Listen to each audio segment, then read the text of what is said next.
Okay, how do we look?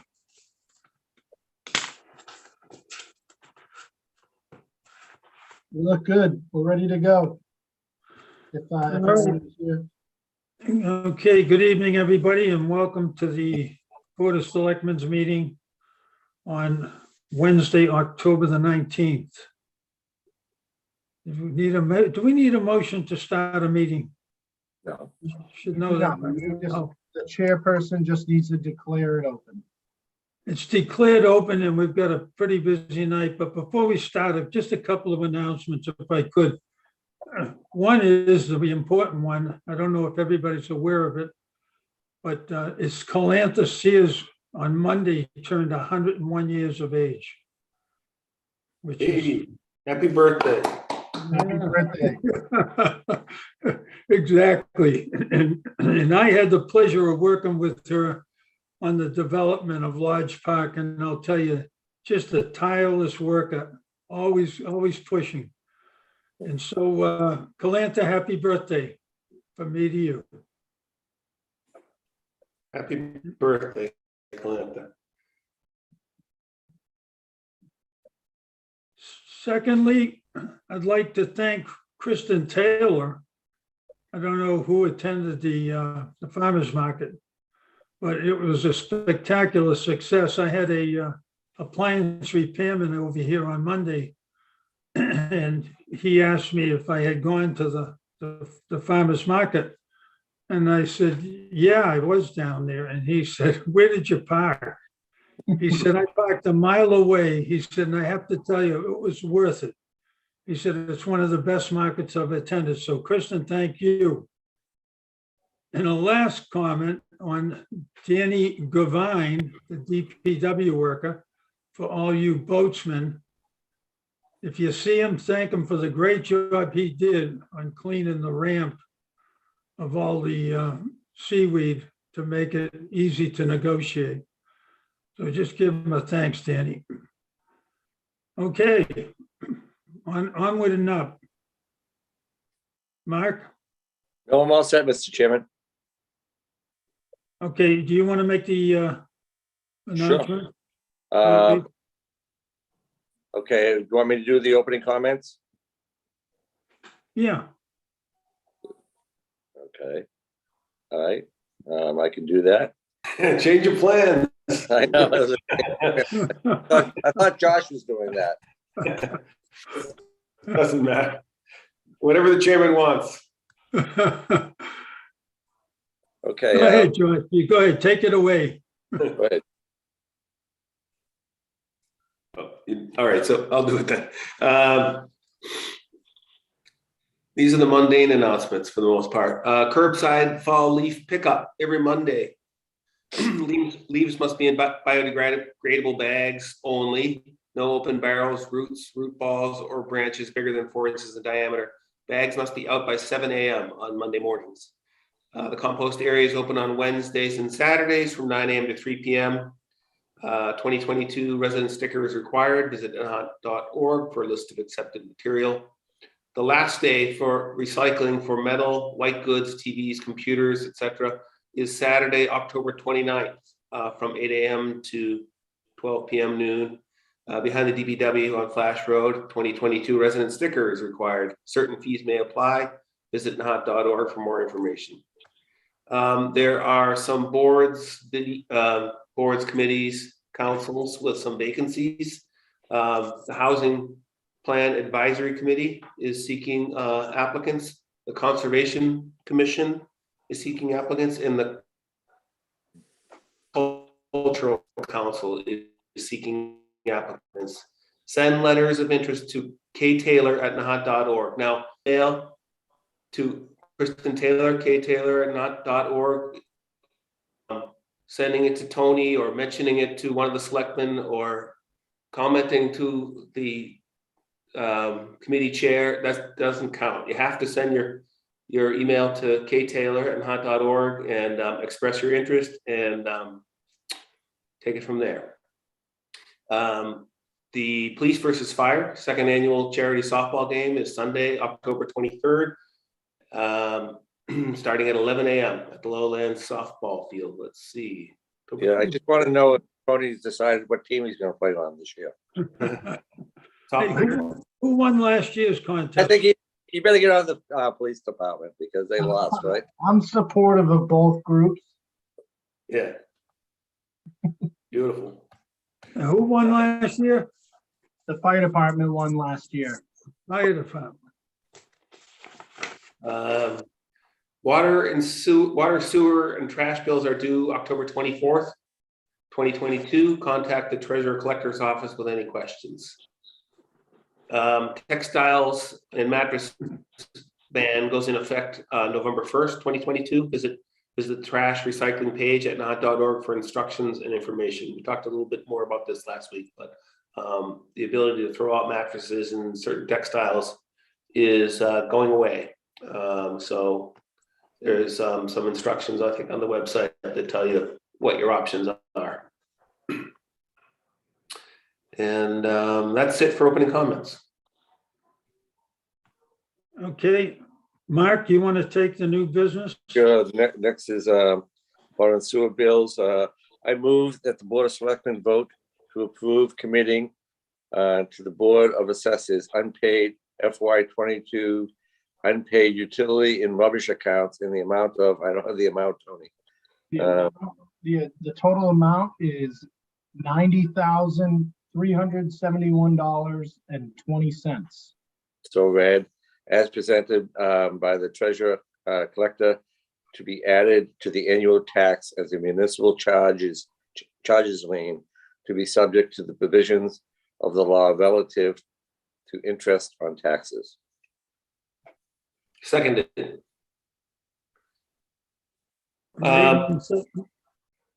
Tony, do you want to speak to that? This is unpaid utility bills from the previous fiscal year.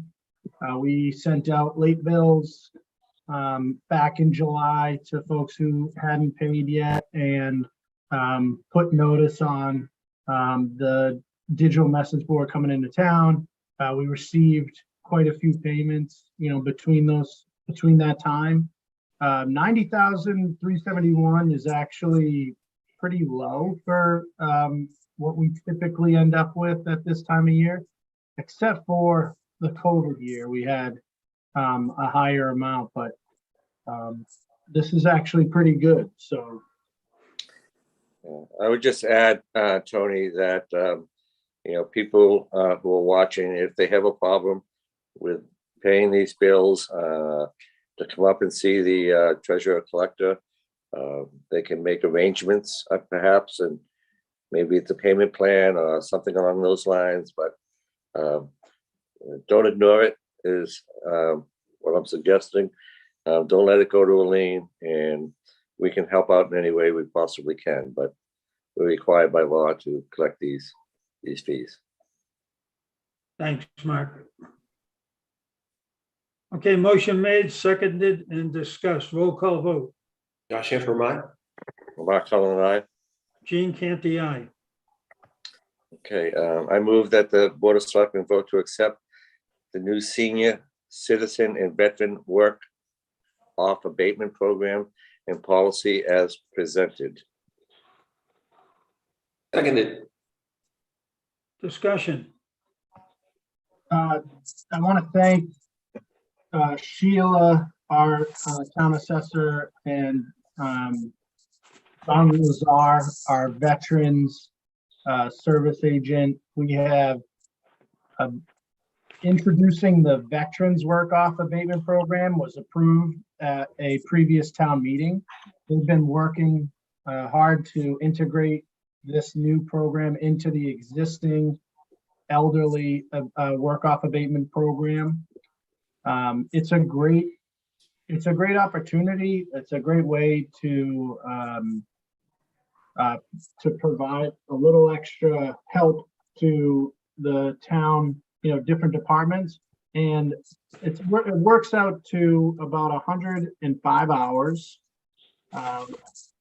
We'll receive $1,500 off of a real estate bill. In the senior work off program, there's no changes in this policy, so there's still a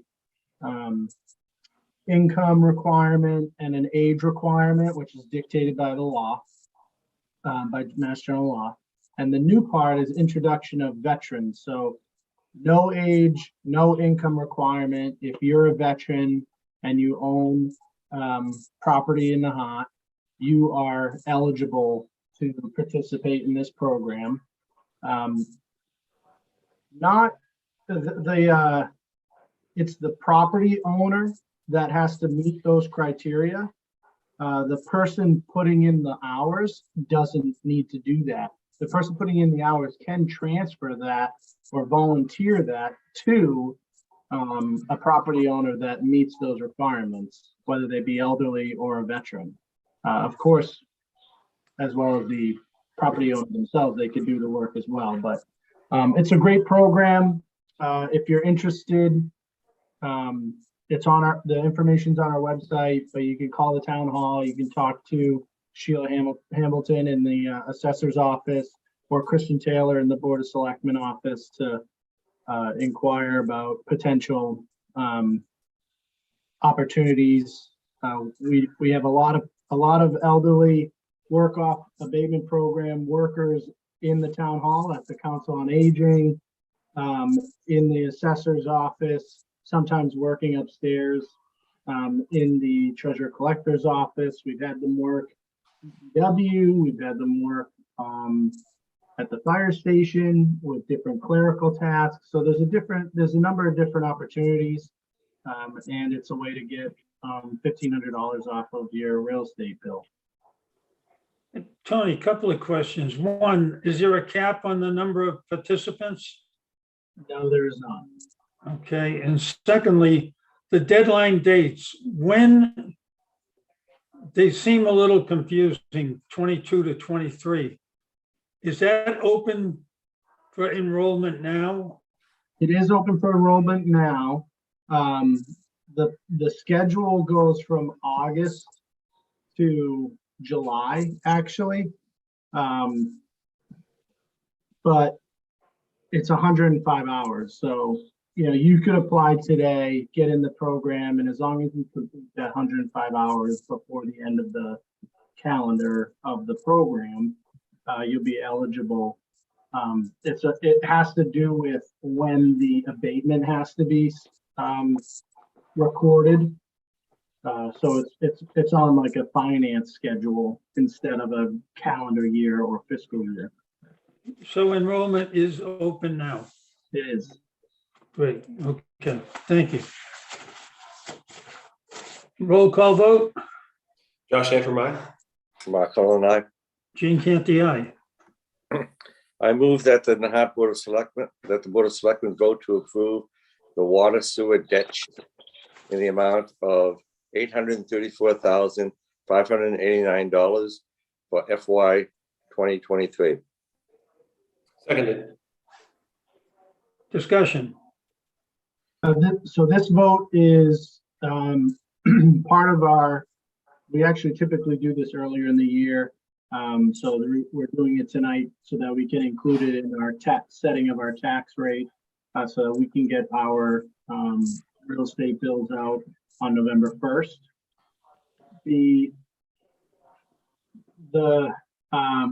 To explain this, it's essentially like an override.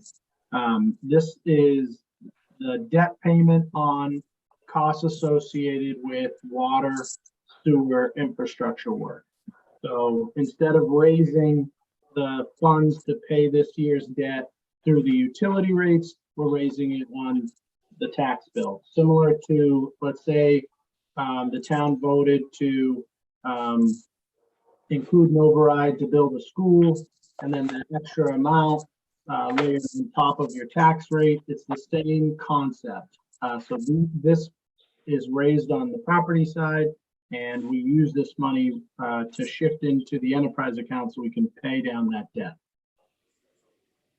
Yeah, I'll just a little commentary, but the word override is kind of scary for some people, Tony, but I understand the analogy. But really we're paying down our water and sewer debt with our tax dollars.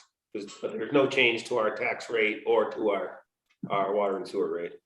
No, it's been a common practice for the town to utilize the debt shift. Our tax rate is the lowest in the county, whereas our water sewer rates are, somewhere towards the middle or upper or higher side. So it's always been a practice of the allowance to utilize the debt shift was created because of communities not being able to afford major infrastructure projects related to water and sewer.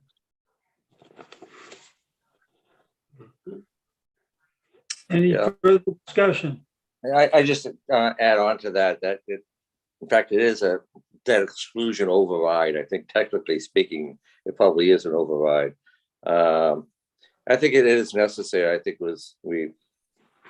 the only difference between this debt exclusion override and other overrides is that this can be approved by a vote of the Board of Selectmen, whereas the other overrides have to be voted on as a 2/3 vote by the town meeting.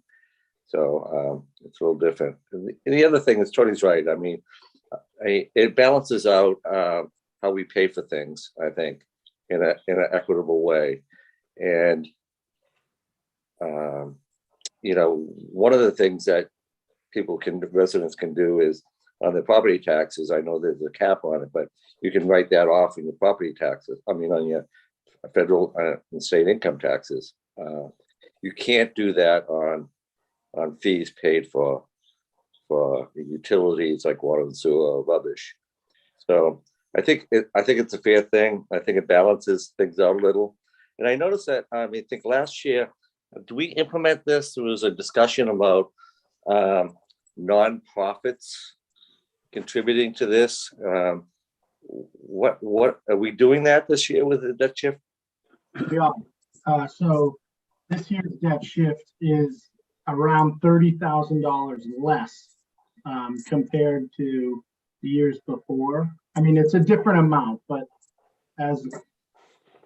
to explain it, we are shifting less over to account for those nonprofits that don't pay property taxes, and we're going to assess them a capital fee or a maintenance fee through their utility bills. It actually states in the law that we're allowed to do it that way, but in the past it wasn't done. So we did an analysis. This was included in the town meeting finance committee book and part of our discussion, I think, during town meeting itself. So that's good. So this includes things like the churches, Catholic Church, the Protestant Church, Nahant Preservation Trust, Northeastern, all those nonprofits, right? Yes. Okay. Okay, any further discussion? Roll call vote. Josh Chantermeyer. Mark Cullen, aye. Gene Canty, aye. Thanks for the info there, Mark. Okay. Allison's on the call. I want to give her a shout out, thank you as well for working on that, and as well as Ed Locke, our new treasure collector, for all the work that they've been doing to put this stuff together and get it ready for tonight's meeting. Thank you, Allison. Thank you, Al. Thanks for the refinement to the debt shift accounting for the nonprofits. I think that's a fair way to do this. Yep, no problem. Thank you. Great. Thank you. Okay. Okay, roll call vote on that. Did we do it? Yes. Yeah, we did. Mhm. I think that was the discussion. I don't know if you roll call. I don't know if you voted yet. I think we did, but let's do it again. Roll All call. right. vote. Josh Chantermeyer. Mark Cullen, aye. Gene Canty, aye. Okay, this next motion may need to be tweaked. So Dan, should I read it as I see it? Well, we're skipping over a topic, I think. Oh, are we? I'm sorry. I think, unless you guys decided not to address it. Public rights of way. Yes. Oh, okay. Yeah, there's not a vote here, but Oh, okay. Go ahead. Yeah. This is a consideration of the town-owned land study committee's recommendation regarding, no, so I don't see it on my agenda. So. Oh, okay, it's, well, it's on our cheat sheet here, but, it's not a vote, but, it's just a discussion, a topic I wanted to raise, discuss with you guys and Tony and think about the best approach here. You know, I think as we all know, obviously we all know, there's numerous public rights of ways and paper roads and whatnot.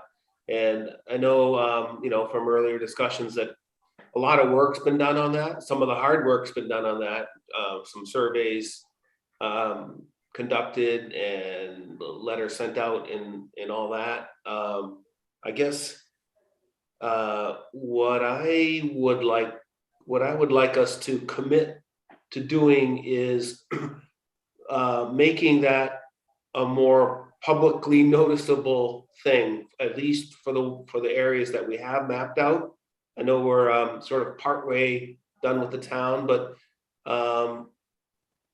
you know, Mark, you might know where they are, and Sheila might know where they are, but you know, I can walk down Castle Road and Bass Point, Little Nahant, and not know where they are. And I think the public, you know, there's no way to tell really. I mean, there are some signs up in Little Nahant, but by and large, they're unidentified. So what I'm hoping we can do is commit to identifying the ones that we know about. My personal preference would be a stencil on the pavement that's not easily removed. I sent a link by email out this afternoon to Rockport's. They have a page on their website about their public rights of way. And what made me think of Rockport was several years back, I was up there. And they've done a great job of identifying them. And I don't know if you've had a chance to click on that link yet, but they have a rights of way committee and you know, maps on their website of where they all are and all that. I think it's a great example for something that we should strive for. But in the near term, what I'm hoping we can do is identify the ones that we know about. Little pun on words, but how far down the road has the planning board gone with this, Josh? Right. I don't know. I mean, I think over the years there've been fits and starts, and I don't say that to diminish the work that's been done, but you know, I think, you know, Mark, you probably worked on it as town administrator years ago, and I think the planning board has sort of dabbled in it. I know the current open space committee has included it in their master plan or their open space recreation plan. Right. So, but there's sort of no sort of kingpin for this topic. At least that's the way I see it.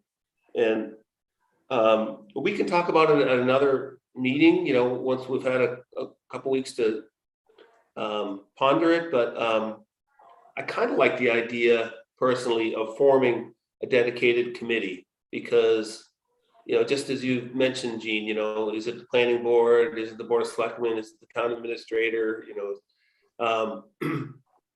and you know, let's face it, you know, we get distracted with many other topics. So having a specific committee, if we can get enough volunteers that has this one function, I think that'd be great personally. Well, that Rockland group, as I was reading through that, they've got 12 members on that group. Yeah, I mean, that's pretty ambitious, but you know, and I'm not saying that's the only way to get to where I hope we get to, which is all of them identified and marked. But you know, that's how they did it, and from what I've seen, they've done a great job. Yeah, really outstanding, actually. Further, Yeah, I'd like to provide a little bit of an update on, you know, some of the work that Dan Scripp and I have done over the last few years. I mean, as you said, it's kind of starts and stops with a number of different things that end up on our plate. And so having gone through some of this work, Josh, I think we should have, maybe me, you and Dan could sit down and talk. I like the idea of a committee. Maybe it's even like a subcommittee of the planning board or something like that. What happens is every single right of way is unique, and you come and you encounter different like little details or issues that, a planning board, like the planning board has been in the past was tasked with identifying where they are and, helping the town get them surveyed and get them mapped and things like that. But then when you encounter like an encroachment and you want to, clean that up, now it becomes somewhat of a legal issue. And, is it the Board of Selectmen or the town administrator, or is it that? So we have to kind of work through those details, I think, a little bit. But I like the idea of, dedicating a group to that issue, because like you said, it's always, whenever we bring up this topic, it's like, whose role is it? Yeah. But in Little Nahant, Dan and I, we've sent letters to all the abutters. We actually went and visited and met with many of the abutters and went and saw the rights of ways. The letters that we gave them, identified that they had encroached on the property and that the town, maintains the right of that property and, may seek to restore open access there. Our goal was set on our first right of way that we wanted to restore was the one at the very tip of Little Nahant, where Little Nahant Road and Wilson Road meet.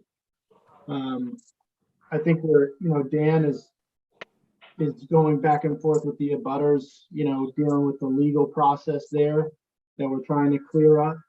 But there's another one on Wilson Road. Dan, what's the address of 138. 138 Wilson Road? The home there has been knocked down and is being rebuilt. So we met with the contractor, spoke to them about, during this project, we found it very important that the right-of-way and access to the right-of-way be restored, and they're more than happy to do that. So they're actually, during this project, they are repairing and restoring access to that right-of-way. So that will end up being our first recovery, so to speak. So we're making some progress, but you're right, it's kind of starts and stops. Yeah. And I think, I have come to realize that it's one of these topics that, when you, at first blush, it looks so easy, right? You just figure out where the rights of ways are and put them on a map and mark them on the street and you're done. But as you just pointed out, I've come to learn that it is a lot more complicated than that. I'll also say that, those particular properties, at the and a Little Nahant and stuff, those are the hard ones, because they've been encroached upon.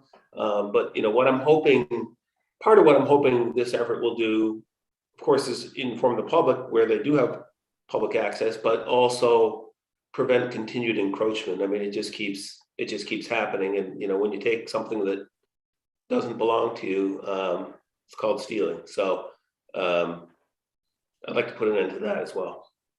Do we have a rough guesstimate of how many inaccessible rights of way we have, Tony? No, that would be a tough one to. You'd have to look at them all. I mean, there are a ton of different rights of ways, paper roads, town property, in between private property. It's all over the map. If you go on to nahant.org and click on the quick link to our GIS, you can add a layer for a number of different things, and one of them will show you, where a lot of rights of ways are according to our GIS system.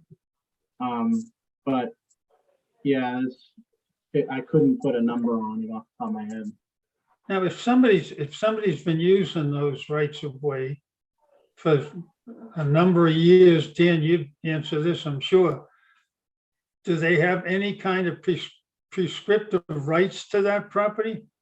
No, you cannot take public property through the prescription. Okay, great. Thank you. Yeah, that was a relief to learn that the other day, so. You know, as you said, Josh, I was involved in this. In fact, I think I started this whole effort way back 20 or so years ago. And in an effort to try to plan this out over time, the original plan was to divide up the town into areas. And I think we decided on 10 sort of plats or 10 areas of that. And each year pick off one of them, to go in there, do the title search, identify what is public, what is not, and then actually hire professional surveyors to come out and do the meets and bounds and to lay them out. Like I said, I think there were 10 areas that we originally located. I believe we've completed 3 of them.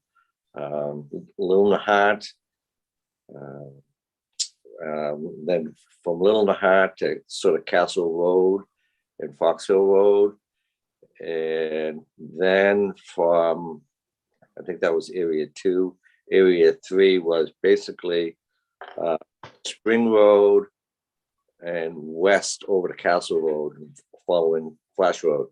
So those 3 areas I think have been done, and I think the title searches have been done. Survey has been done, but there's 7 other areas in town that need to be done. And I noticed that Lynn Spencer is on tonight, and I'm wondering if this would qualify for community preservation under open space. Lynn, do I begin to identify these areas? Thank you, Mark. I was trying to get into the chat to get into this, but I couldn't succeed. But thank you for asking me. Indeed, I think we always had anticipated when we made multiple grants for the assessment and study of these rights of way, we always anticipated that we'd be part of the implementation. So it would certainly make sense to consider an application to community preservation for the kind of signage program that you might be anticipating, and perhaps some of the public information aspects of it. Well, how about title search, the professional services related to identifying them? Well, we had previously funded those services, and if you've got other areas that have yet to be identified, yes. In fact, I think there is an open grant. Yeah, I that do. I think there's about $7,000 that we have kept open for precisely this kind of service, because that was what was the basis of that application. The title indeed assessment research. Yeah. So, Thank you, Lynn. And Josh, to follow up on you saying that this is really sort of a bigger issue than at first blush, and it is. One of the things the committee could do is begin to establish criteria. I mean, because it's one thing to identify it. The next thing is if there are encroachments, what do we do about it, and why are we doing it? Some of the encroachments are simple. They may have a picnic table on it or something like that. Others, they may have a garage built on it or part of a house built on it. So I think we need to really be careful and work with town council on making sure that we develop, a holistic approach about what it is we're doing and what are we going to enforce and why are we enforcing it. So should we be talking about what Josh suggested, and that is pulling together a subcommittee, maybe a subcommittee to the planning board or something of that nature? Well, could the open space committee take Open space.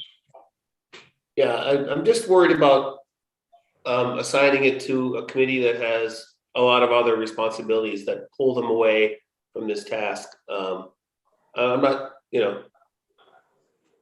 not saying it's a bad idea to be a subcommittee, the open space or planning board, but that's my fear, is that, you know, they get distracted with other issues, and, you know, I just want to see if we can drive it to completion one way or another.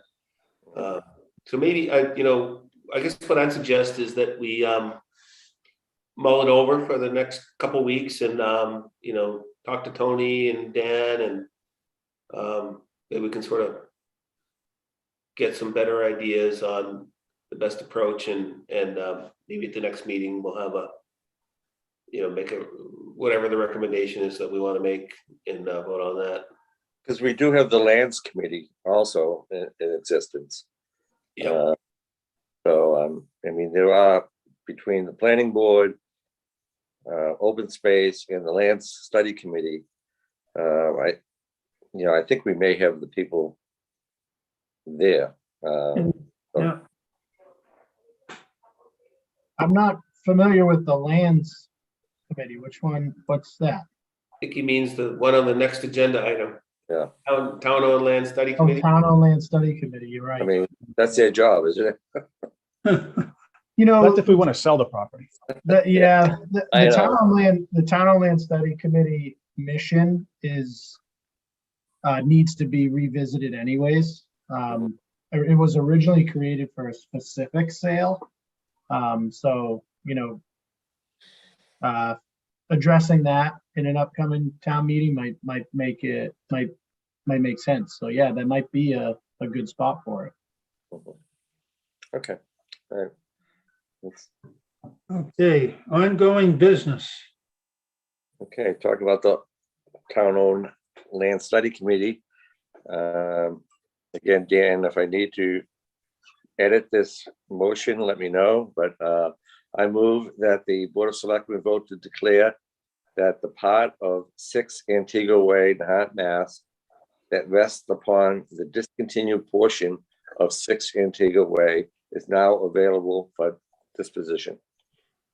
Seconded. Let me just, a quick correction. It's the portion of 6 Antigua Way which rests upon the discontinued Antigua Way. Yes. Okay, so Oh, as, sure. we'll just as amended, As amended. clarify that. Good. So about 2 or 3 years ago, Mr. Cardelli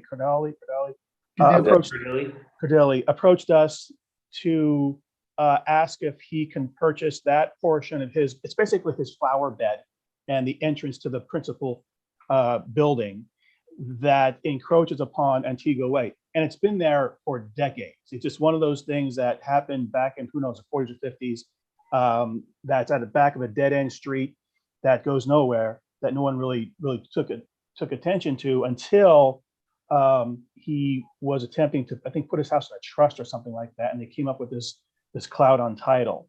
So he asked us to essentially follow the same process we did over on, was it Tony Bayview? Am I getting that right? Over near Bass Point. And that's what we're doing. So in the 2021 town meeting, there were 2 votes that passed, I want to believe unanimously. One was to discontinue that portion of the public way pursuant to the statute. And once that was done, then we set the tone for the authorization to sell that portion of the property. And that portion is only about 192 square feet. So it's very, very small. And once we got those votes in place, then we asked Mr. Kodali to go and get an appraisal pursuant to the procurement laws. And Tony can talk a little bit more about that because his town and land study committee addressed that just about a week or so ago. You want to talk about that real quick, Tony? Sure. The appraisal came back, looked at the subject of the 192 or so square foot section. It looked at market value per square foot. And I'll read the part of the appraisal that the Town and Land Study Committee,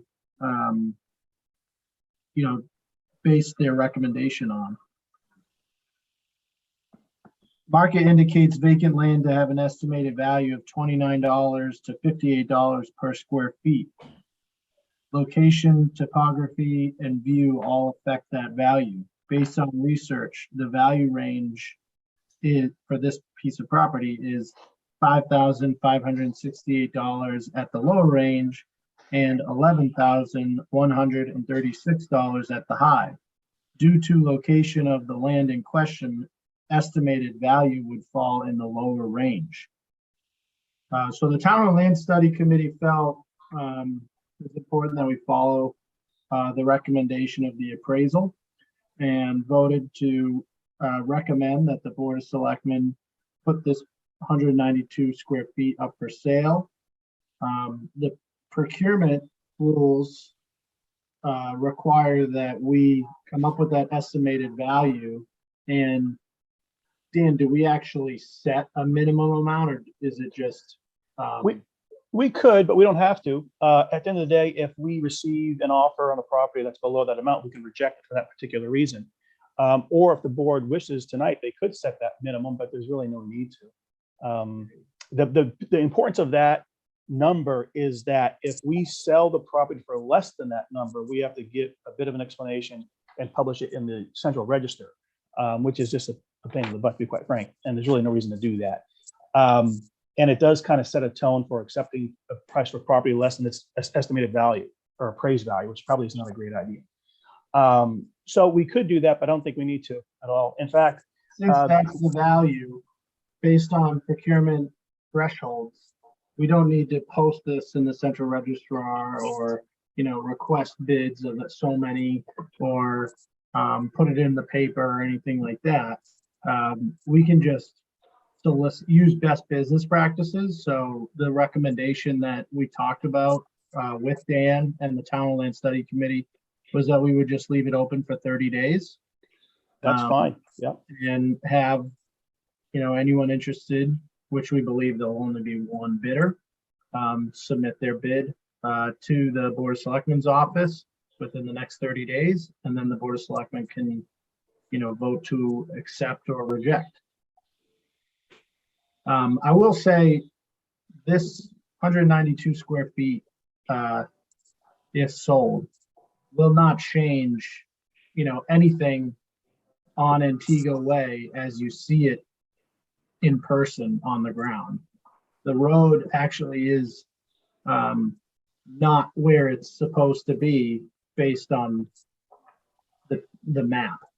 So it actually won't change anything, it won't change the setup of the road at all. It won't shrink the size of the road. It's just a clearing of the title. So let me get this right. Are we going to set a minimum price on this, or are we just going to wait and see what the offer is and accept that? We can do either. We can set the minimum for the lower end of the appraised value, and that's fine. Or we can just assess the bids that come in, and as Tony mentioned, it should just be one. And if that is below the minimum appraised value, we can just reject it. So we're not going to accept it. This is the number that's on the appraisal, and below that, we're not even going to bother looking at it. Now, so you can do that, as Tony mentioned, using best practices, or you can actually put it in the vote. It doesn't really quite matter as far as I can see. Tony, what was the recommendation of the committee? The recommendation was to put the property up for sale. Dan, do you remember the exact motion? I don't remember the exact motion, but the thrust of it was to put it they recommend the sale for the lowest amount of the appraised value. So we did include the low end value. I believe they did. Yeah. So if we have one bid and it comes in at $1, We can reject it easily, out of hand. we could accept it. Or you could accept it, but then that tell you that does two things. One, we've got to explain it, like I mentioned, and put it and publish it. And then two, remember when we were going through 32 Bayview, this was not recommended by the Town Hall Standing Committee meeting. If you remember, they did not recommend to sell because they were concerned about what they call the slippery slope. And that is the consistent selling off of public property. And we can see, and as Tony and I mentioned to them years ago, we said, listen, each property is very unique to its own circumstances. And that's true, as Tony mentioned earlier, with the right of ways. But if we start setting a tone where we're selling for less than the appraised value, that is a real concern. And I think that's something to really consider. And it's important because it mentions that specifically in the procurement laws. If you take that tactic, then you've got to go to the extra step. And that usually means something, but why are you accepting for less than $1? So yes, you could accept for $1, but So, I would not recommend that. I would recommend that we just, the Town Land Study Committee recommended that you put it up for sale with a value range of 5,568. You don't have to follow that. That does dictate to us the procurement method that we have to go through, which is best business practices. I would suggest that we post it for sale, accept bids for 30 days. And then when we get the price, when we get a bid, we can decide at that time whether to accept or reject. I will say that the property owner was there. They are the ones who got this appraisal, so they're well aware of what the market value is. Okay. Have we had any offers on the property? No, No. we haven't listed it yet. I mean, basically, we're talking about a flower bed and part of the front stairs. That's it. That's There. it. It's in your packet. It was in today's email. Okay, sounds good. So is the pending motion. Are we changing the motion at all? No, we just made that correction to the second reference to Antigua Way. That's all. Okay, so motion made and seconded. I have no Roll call further vote. discussion. Josh Antrim, aye. Mark Cullen and I. Gene Canty, aye. CPC Projects update. Tony, you want to, Lynn Spencer, the chairwoman of the Community Preservation Committee, is online with us as well. I have my Finance Committee book in front of me here from our last town meeting. There are quite a number of articles, so, I don't know if you want to try to go through all of them or try to get through some and then, Well, I guess at another meeting. I'll chime in for a second. Since I was the one that asked for this update, there are quite a few articles. So I would suggest maybe tonight we go through, let's call it the highlight ones, that are maybe a biggest dollar value or ones that are hung up for whatever reason. Just in the name of saving some time. Sure. So I'll let you guys use your judgment as to which ones those are, but All right, so the first is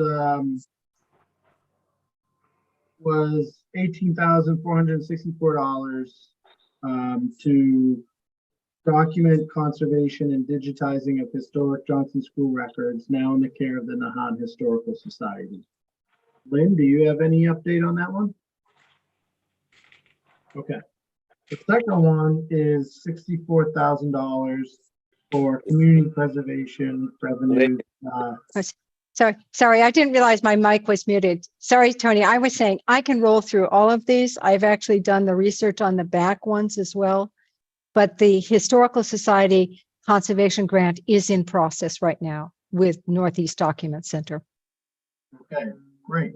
The next one is the boat room doors at the life-saving station. Yes, the Nahant Preservation Trust has engaged a contractor. They're in negotiation now on the replication of the doors and the schedule for doing that, which is complicated given the use of the building and so on, but that's in progress. Great. The next is $40,000 for the Cliff Street entrances at the Nahant Village Church.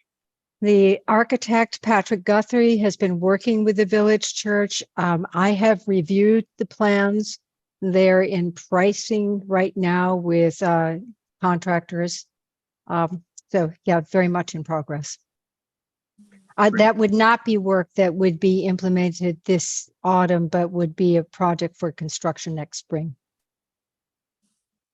The next is $11,000 for professional design of rerouting the Heritage Trail between Flash Road and the community garden behind the Johnson School.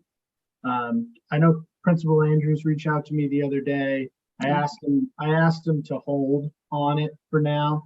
I want to connect with him. I want to connect with the Open Space Committee. We've talked, they referenced it a little bit in their master plan, but we've talked about that entire area there. And, what's the future of the Babe Ruth field look like? What's the future of that space look like? And, does it make sense to start with the trail system or kind of take a bigger picture look at it? But, I'm not sure which way is the best way to go yet. It may mean more than one trail instead of just one trail, something that introduces people to the different recreational spaces within that entire area. So something to look at, something to make progress on.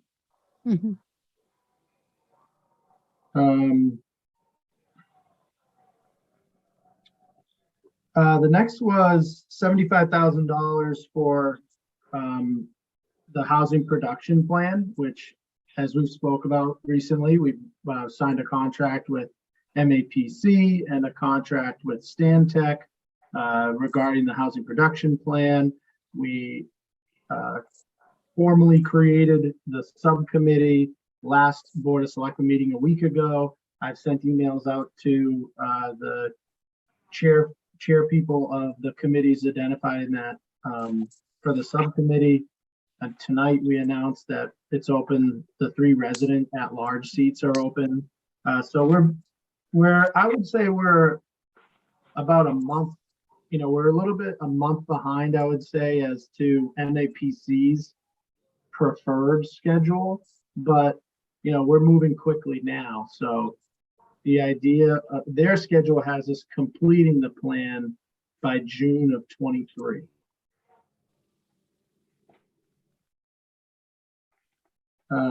Next is 100,000 for acoustic and lighting improvements inside the Nahant Town Hall. We've met with the contractor that is going to produce the curtains that are going to help with the sound quality of the space. I met with Lynn today to show her the fabric samples. We're just waiting on one last adjustment into the quote. I think they said it's a 6-week lead time on material, and our goal is to get the curtains for the stage and the windows in place and installed before town meeting. And Lynn is connecting me with her contact for audio equipment. Audio, yeah. And lighting. So I would say we're about a third of the way through that project. Can I jump in on the curtains themselves? Sure.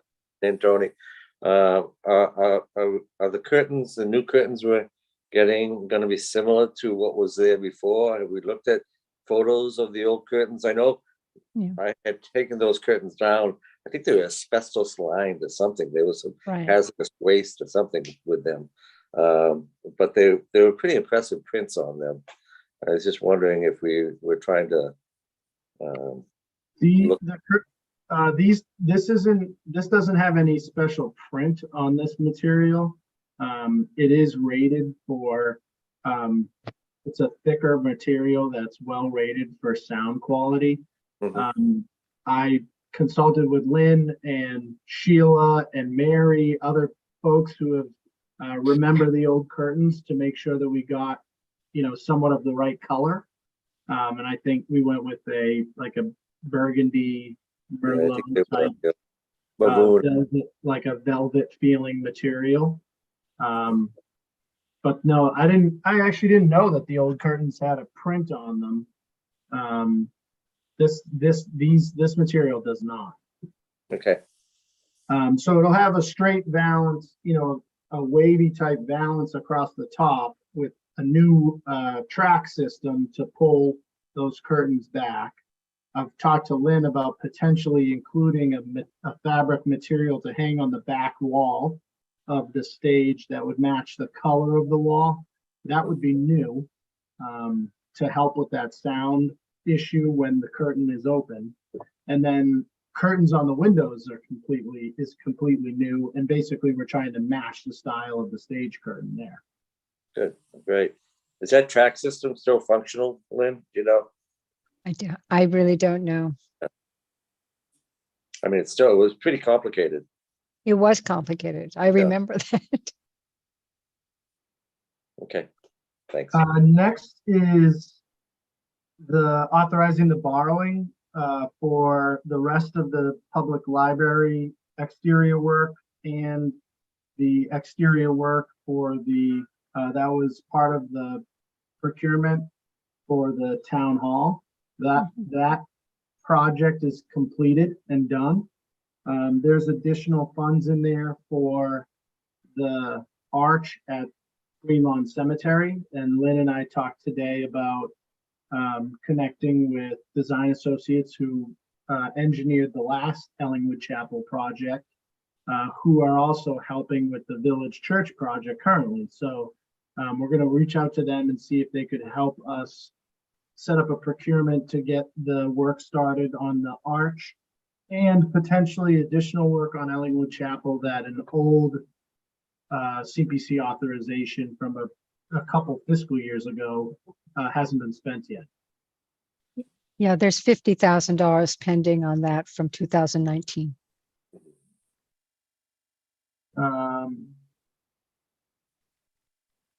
Next is playground equipment. So there was money in here to add to the Little Nahant playground, as well as money in here for a restoration plan of the other playgrounds. Last night I had a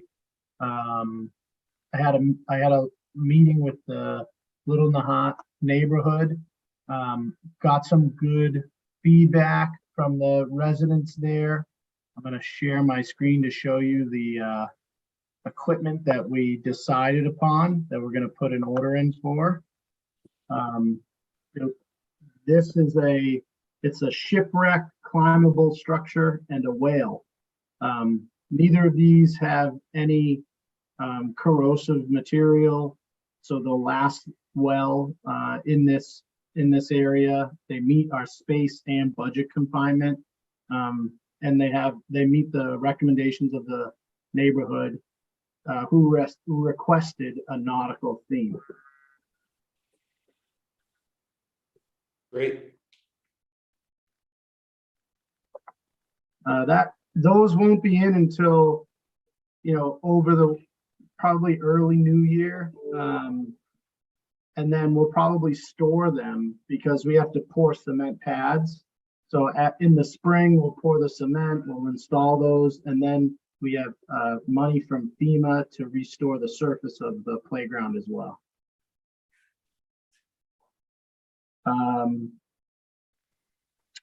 Next is funds for $25,000 for removal of invasive species and pathway restoration on Bailey's Hill. We have not begun this project. However, we're almost completed the similar project that was approved in a previous town meeting for the Tri-Mountain space. If anyone hasn't had a chance to go and take a look, Zach and the DPW have done a phenomenal job there restoring the area. We found a lot of old debris that was deposited there. We got rid of it.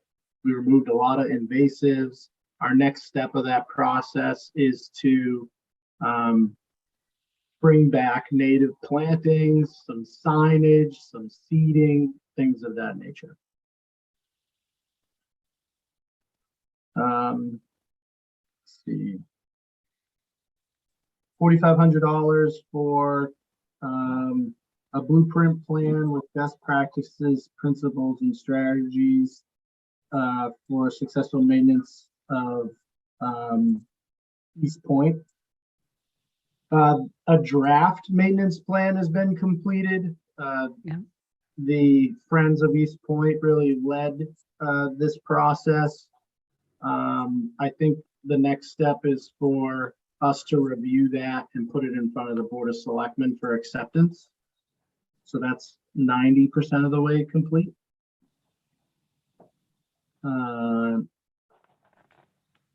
There's funds here for the flagpole in front of the town hall. We haven't done that work yet, and if we're going to get to it this year, it wouldn't be until the spring anyways. So progress to be made there. Let's see. Paying down the bond. Paying down the bond. Yeah, that's really it for this past year's warrant, but there are some grants from previous years. Yeah.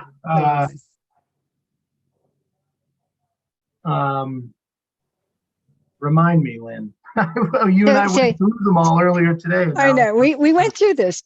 Don't worry. So let's go to, as Josh suggested, to some of the high points. Let's talk about the Council on Aging Kitchen project at Town Yes. Hall.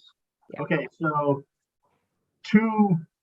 I think two town meetings ago, $50,000 was appropriated from CPC for the Council on Aging Kitchen Restoration Project.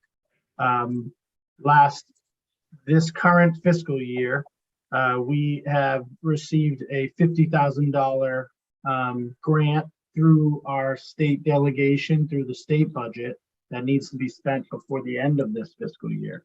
So combining those two funding sources, $100,000. I believe there may even be a little bit more in the Friends of the Council on Aging account for the project. We're set up to make some big improvements there this year.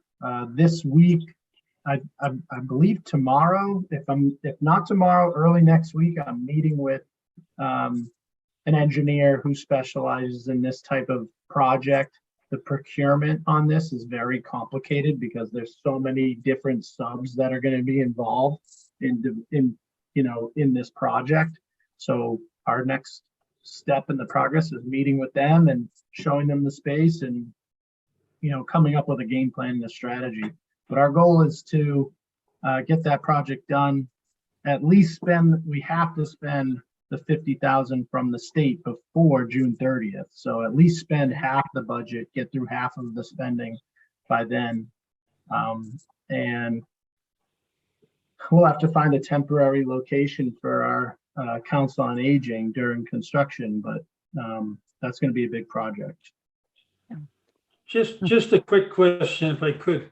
When we have articles approved, 1, 2, maybe 3 years ago, and those projects aren't worked on yet, what happens to that money that's been appropriated? Sure. So Jean, I can address that. You might remember that last year I had a whole slew of articles at the end, which were, or the year before, there are clawbacks. When a project has been either completed and there's a little bit of money left over, we sort of pull it back and put it back into the general reserve of community preservation.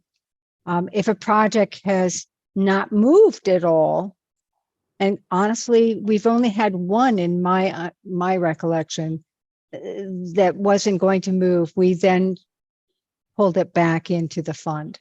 So we do monitor this. We are lucky to work with Tony at Town Hall and now Allison. Previously, Debbie Waters was terrific on this. So we really do have the tracking and accounting ability for this. Great, thank you. You're welcome. I'll give you another prompt, Tony. How about this one? The Housing Authority. We have a project now on Greystone Road, which is a $155,000 grant, which is working on the building envelope of that building. So that actually is in progress right now in terms of construction. On I'm also was pleased to say that the Flash Road tennis court and basketball court got finished this year and got dedicated in a very nice ceremony. And I hope everybody is using that wonderful facility. Let me see what else, Tony. Oh, the town hall handicapped access project. Yes, so we were waiting. We didn't want to have too many projects going on at the same time at town hall. So now that the exterior work is completed, I'm going to engage with Richard Smith, who is the engineer on that project, to help us get moving on the ADA ramp improvements that was funded in, I think, 2 years ago. Yep. So I think that gives, a pretty broad picture of some detailed and some broader of the various articles. But as I said, we are able to track these projects, and we certainly want to move them through planning and design and into construction. Any other questions? When at first I was like, when Josh had asked that we give an update, I was thinking to myself, oh my God, have we, how much have we not got, are we behind? And then you go through the list, we've actually accomplished a lot in the last couple of years. Still a lot to do, and we won't lose momentum. But once you start going through the list, you get a good feel for how important the Community Preservation Act is to our town and how impactful it is each and every year, whether it's historic preservation, recreation, or housing. Yeah, I'm personally very pleased to hear how much progress is being made. And, I guess what prompted me to ask for this review was that, the realization that, many people go to town meeting and vote on these projects and might not know, what's become of them or how they're progressing. And I don't know how many people are listening to us now, but at least a few of us, will feel encouraged about the great progress on these projects. So thanks a lot, Lynn, for joining us tonight and Sure. walking us through.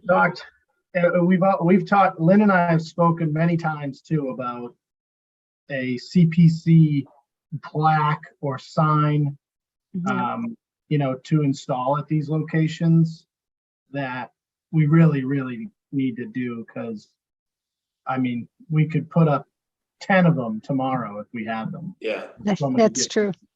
I've seen that in other towns, and it it made me appreciate exactly what you just said, Tony, how important that this Community Preservation Act is for Nahant and many other communities as well.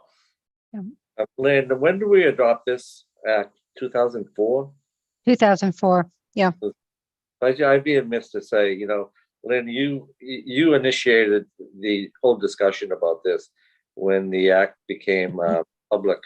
You were a force behind the whole getting the town to approve it. And not only that, you've been serving as its chair for these past almost 20 years now. So the town, we are so lucky to have you in that role. The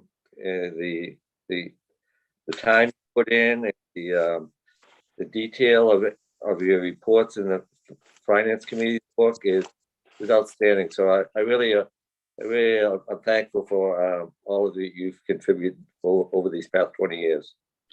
Well, thank you, Mark. I appreciate that. I will say, yes, I have been on the committee, but I am chairman right now, but the initial chairman was Jeff Musman, and then Carl Easton was also chairman for a while. So I had very good training. But yeah, it's a wonderful committee to serve on because of the good that it does for so many. It really is one of those great benefit programs. Great. Okay, any more on CPC? Anybody? Okay, so we're going to, Thank you, Lynn, for joining Okay. us. Yeah, thanks a lot. Thank Lynn. you. thank you the- very much, Lynn. The only thing I'd like to say before I say goodbye is I wasn't at the very beginning of the meeting, but was anything said about a special birthday? Yes. Yeah, Oh, good. Oh, good. I'm so sorry I missed that. I just was trying to dial in, but well, very Please. special lady. feel free to say something about that if you would. Well, Talantha Sears had celebrated her 101st birthday on Monday, October 17th. And we are, if I think about inspirations and people that I look up to, Talantha Sears is at the head of the list for all the service and the love and care and inspiration she has given to so many of us. If she's listening, happy birthday. Yeah, thank you. Okay. Bye-bye now. That's great, thanks. Okay, preserving East Point. Mr. Josh. Yes, so at the last meeting, we talked about the decision Judge Cart made on the Article 97 case. This is the case where the claim is that all of East Point area has been used as recreation conservation land, and therefore it is. The judge ruled against Nahant in that case. I'm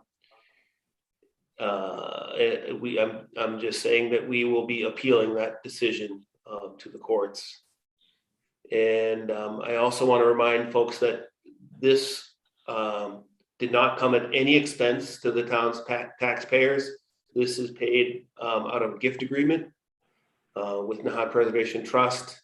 The way this works is there's an account that out of which any expense is paid. And when that account is getting low, Allison, our finance director, notifies the Nahant Preservation Trust, and they send a check and keep that account flush. So that's a nice segue to another topic, which is we thought it would be a good time to give the people an update on the spending on both the eminent domain, the Article 97, and any other expenses. I think Tony has some details here, but I'll just give you some approximations while Tony pulls that up. There's been about approximately 1.1 million spent on eminent domain.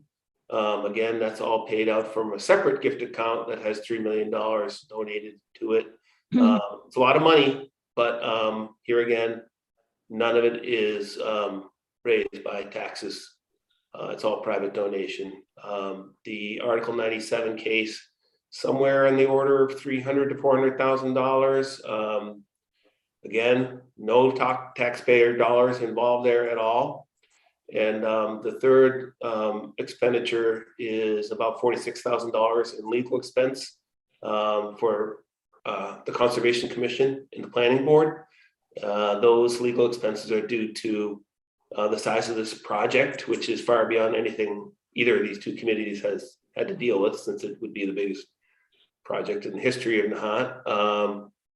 Those are a result of filings that are made by Northeastern to the town, and so that $46,000 is the only part that has come out of general funds. Tony, do you have those exact numbers available to share? Yep, I do, and you pretty much nailed them. As you mentioned, the eminent domain legal costs, this is paid for out of a revenue account supplied by a gift from the Nahant Preservation Trust. The total amount in that account is $3,001,530.47. The amount expended from that fund for the purpose of eminent domain is $1,091,376.57. Related to Article 97, again, this is paid for out of a revenue account funded through a gift from the Nahant Preservation Trust. The total revenue for that account is $217,856.51. And the expenses paid out of that account to date is $175,965.73. So to sum those,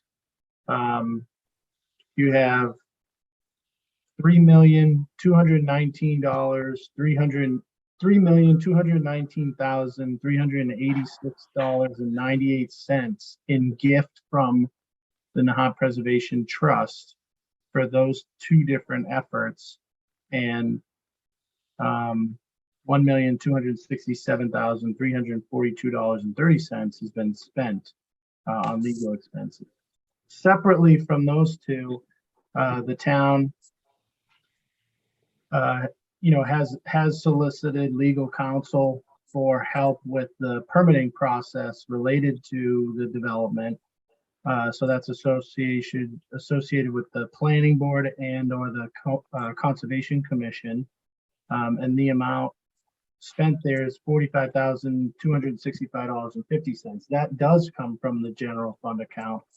That is an expense that we would incur for that type of permitting process for a development of that size, regardless.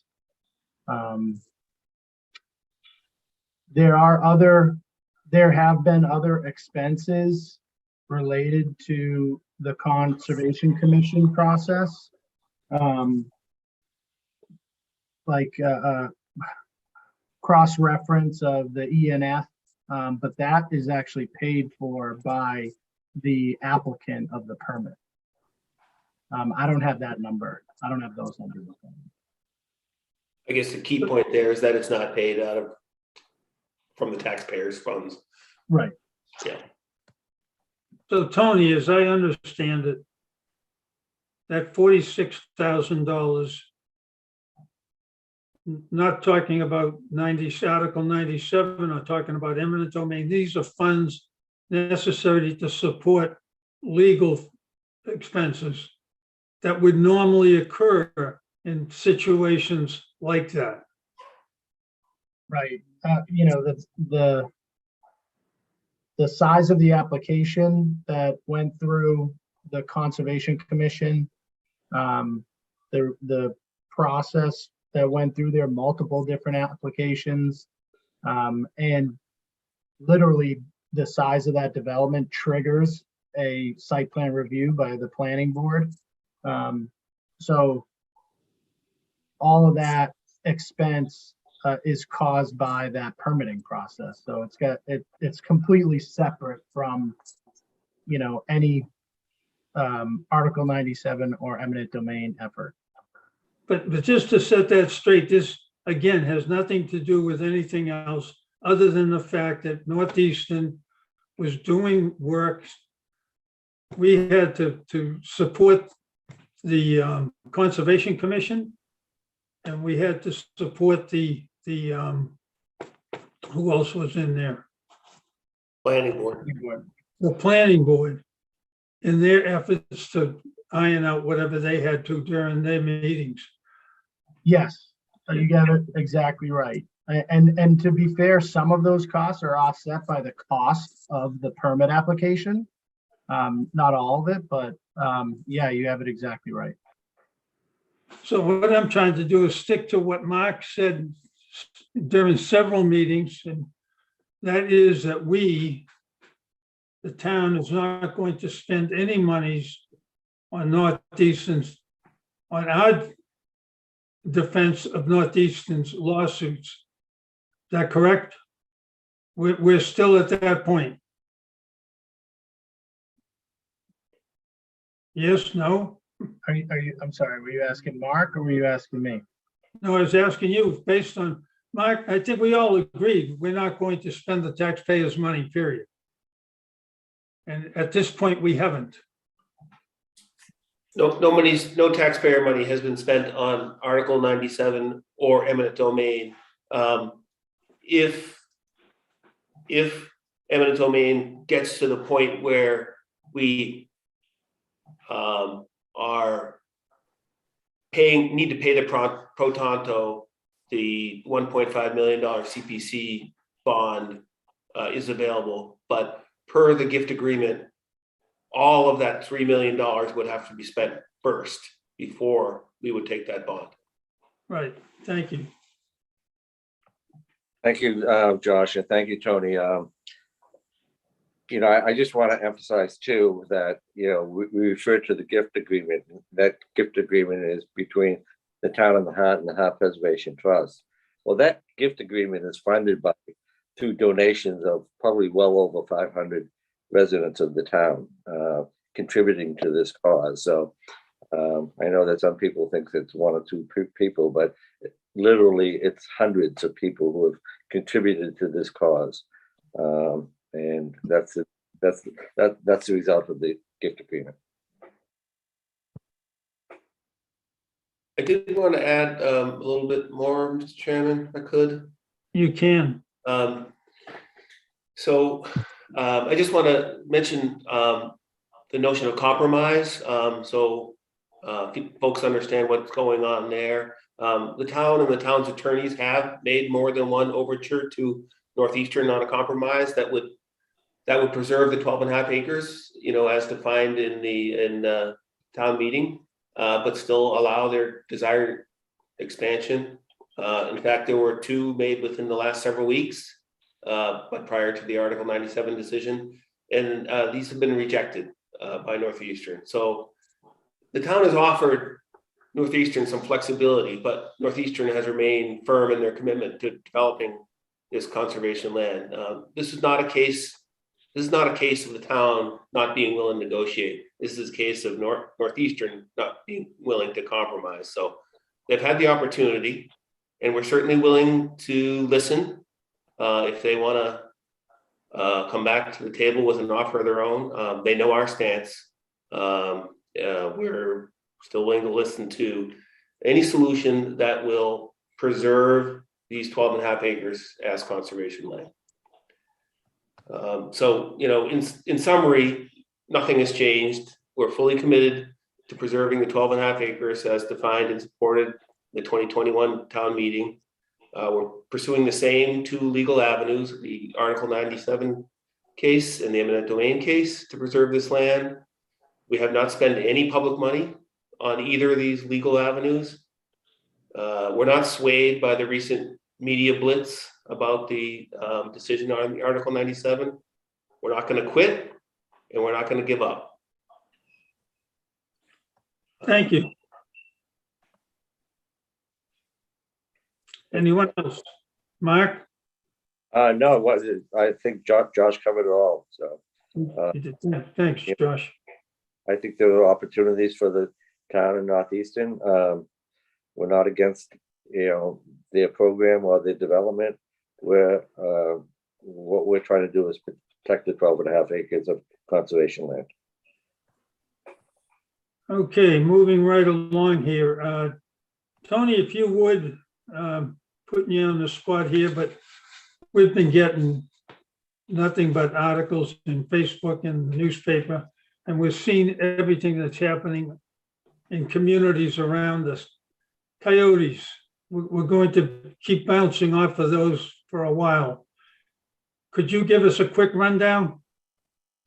Sure. The rundown, you know, hasn't changed. I speak with Dave Waddles from Mass Wildlife pretty regularly. I've had conversations with our state delegation about, you know, what type of progress, or, you know, are we going to see any type of legislation?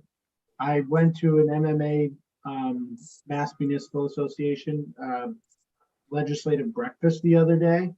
I brought it up at that meeting, got laughed at a little bit, but, you know, after you talk through it, we're not alone. Many other communities are dealing with the same issues.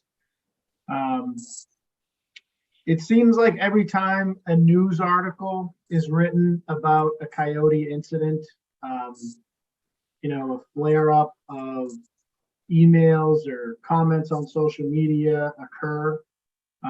If you read those news articles, which I do, because I know that what is going to ensue afterwards, those communities are saying the same thing that we have been told by Mass Wildlife.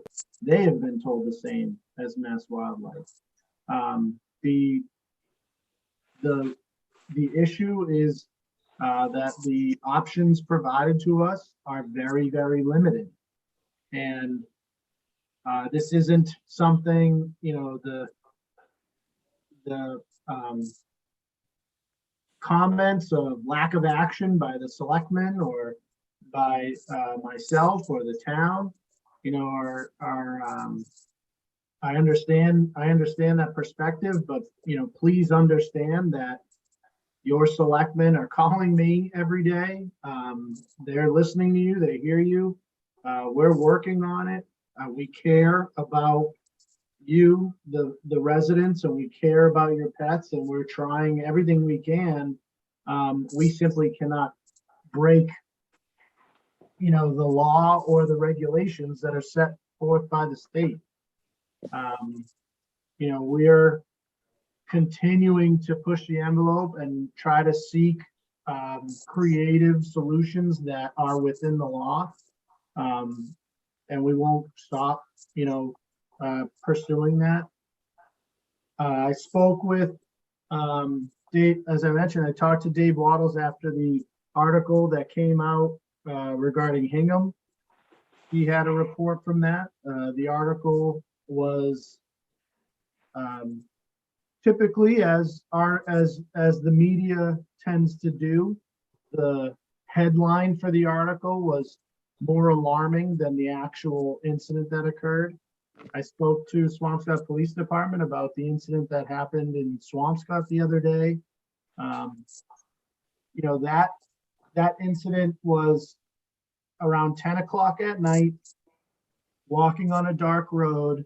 That resident was encountered by a number of coyotes that have been in that area for quite some time. That resident called the police department. They were able to respond within a minute and were able to assist that resident in scaring those coyotes off. Luckily, that resident picked up the phone and called the police department. Luckily, they were able to respond quickly.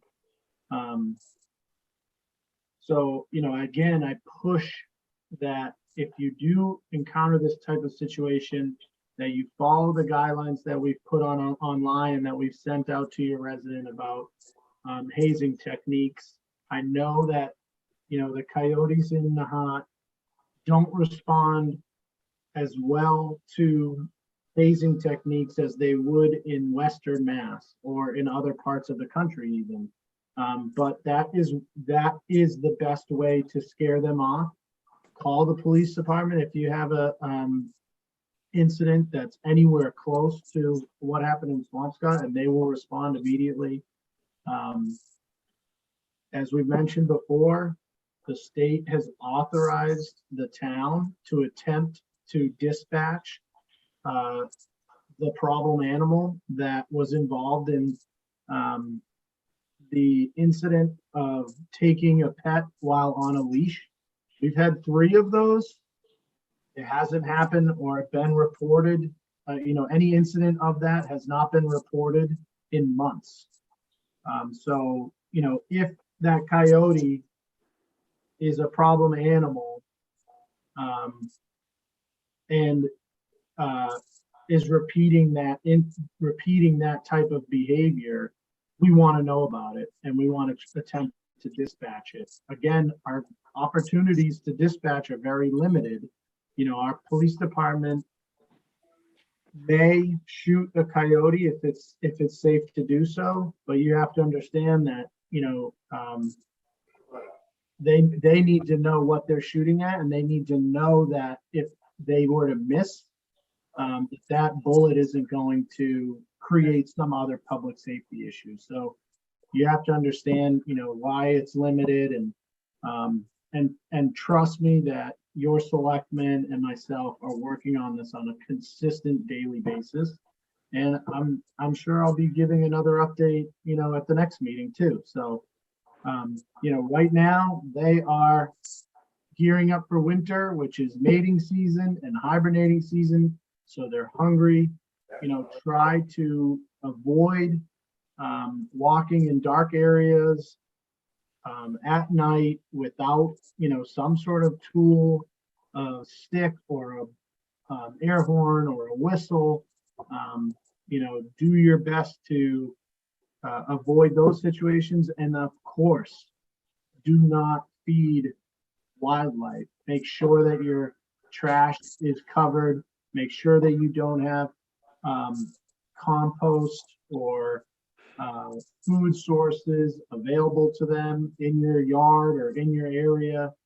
Do your best to follow those guidelines that you prevent any potential conflict. Tony, I ran into a resident the other day. In fact, you and I may have talked about it. And he said, "What are you guys doing about this?" And I said, "What do you want us to do about this?" And it was, "Do what you have to do." And I said, "What is do what you have to do?" He said, "You know what that is." And of course I know what that is, but it's something that we haven't reached yet. And I don't know if you're willing to talk about that, what the repercussions would be to do that, so that people understand that we are looking at even those possibilities, but it's not happening. When Mass Wildlife gives us the authorization to attempt to dispatch a problem animal is not a coyote that is walking down the street.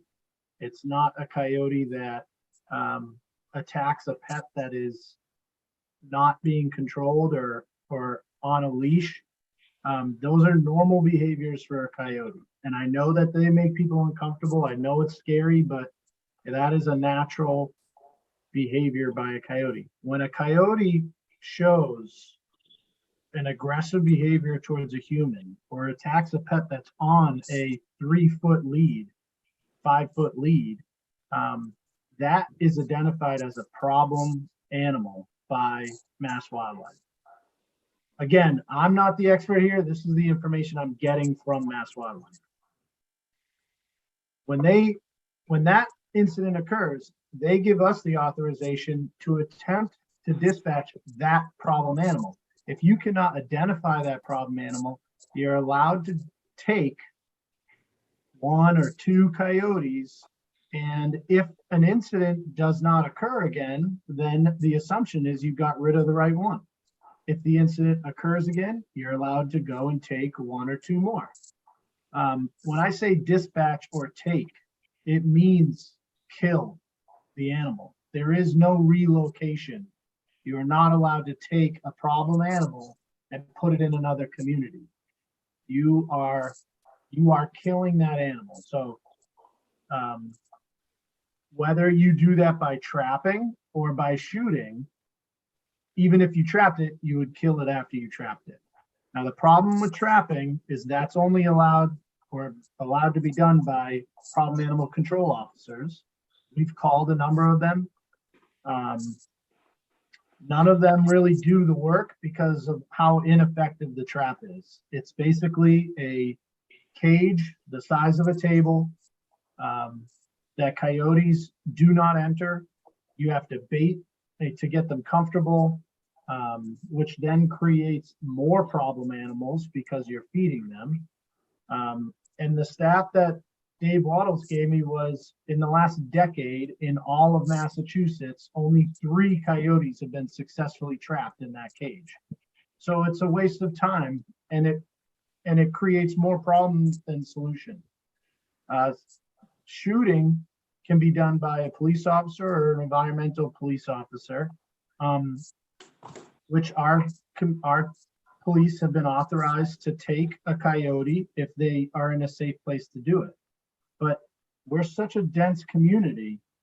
You're talking about, being the coyote being between the police officer and the backstop behind that coyote is something that is, gonna capture that stray bullet if it's missed.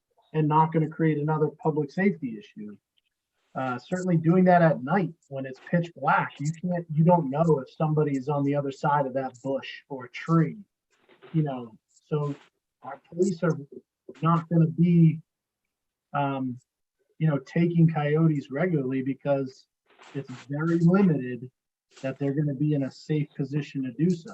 But if they are, they will. So, outside of that, we're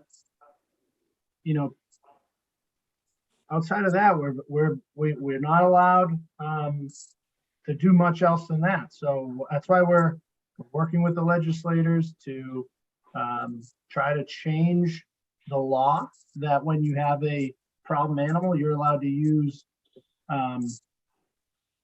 it's called like it's a humane leg hold trap, essentially. It's way more effective.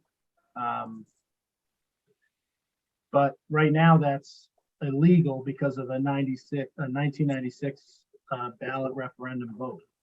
So it requires a legislative change.